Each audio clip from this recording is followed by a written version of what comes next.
And the answer to that is yes, they can. Yes, we can. Yes, we will, right? Oh, yes. Yes, good morning. And maybe, there's something special being stirred up here because the weather systems are all excited about Mother the Nature's valley, excited, right? yeah. Atmospheric support for the sun. Okay, Right? I like that. I don't remember that in school. I don't either, but it's a remember that, thing. I'm pretty sure it's a thing. It's a thing. It's a thing. You heard it here first. Go ahead and share that with your friends. Ooh. Quote that one science guy. That one science That one, guy. Well, hopefully you've got a purple or orange umbrella as you head out the door. No this doubt. morning. It was pouring this morning. Was it still pouring for your drive-in? Absolutely, yeah. Yeah, I mean, well, it's a lot of it was rain. north, and then as I got to Central Phoenix, it started pouring really big time out there. So we're already off to a wet start this Wednesday morning, the night the Suns are going to play. Storms rolling into the valley, bringing a lot of rain and a lot of lightning.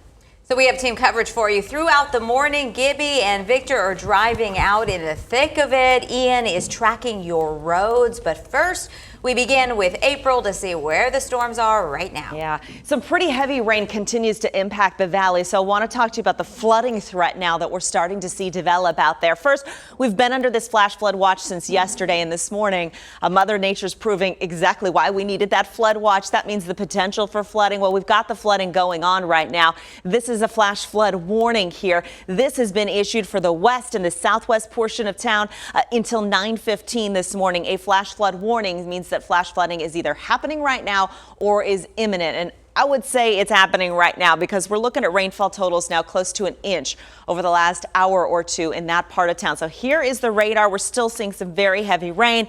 You can see that when you see these oranges and reds here on the radar. It is raining now for the first time this morning valley-wide. We've kind of seen this localized to the west side, then Central Phoenix. Now it is spread to the East Valley as well. So let's take a look at some of these spots. It looks like it's easing up just a bit. Now it's still raining on the west side, but we're not seeing those reds that we were seeing over the last hour or so here along the I-10 on the west side. So getting a little bit of a break. You're still going to need those windshield wipers. And again, the damage is done in terms of the heavy rain that's fallen. So watch for any flooding out there. We continue to see some rain impacting the Lavine area, but you can see where that heavier rain is moving now. It's approaching and moving right over the I-10 now here from Ahwatukee down towards Sun Lakes, the 347 as well. For Central Phoenix, we've got a steady rain coming down this morning. We've got some heavier rain now developing on the north side of town here, right there. That's right near Desert Ridge here. This is the 51 and the 101, and very slow moving storms as well. That's one of the reasons we're seeing some flooding and the flooding potential that continues out there. Chandler, Gilbert, Mesa, you're all getting the rain now as well. It's pretty widespread here across the deserts of our state. Well, we've got the storm commander out. Gibby is at the helm this morning, and he is out chasing the storms. What are you seeing, Gib? Good morning, April. Yeah, you know what? Just exactly what you're talking about, from Central Phoenix all the way to the west side, where it was hit pretty hard here. When we talk about a lot of rain in a short amount of time, and there was a lot of ponding, not only on the main streets there, but also along the I-10 as we were coming westbound. Now, a lot of lightning that we saw here.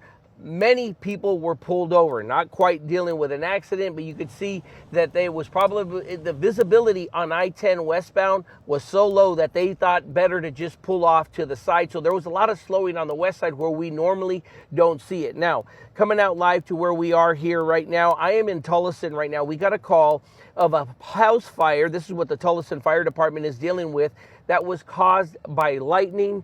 We understand there may have been some injuries out here. We are going to check this out, but as we've just pulled up to the neighborhood, you can see the Tullison Fire Department right in front of us here as they are investigating. There's no flames, so that's good here. It looks like the fire is out. We will check in with them and give you guys a live report on what they found and see what kind of damage this lightning may have caused.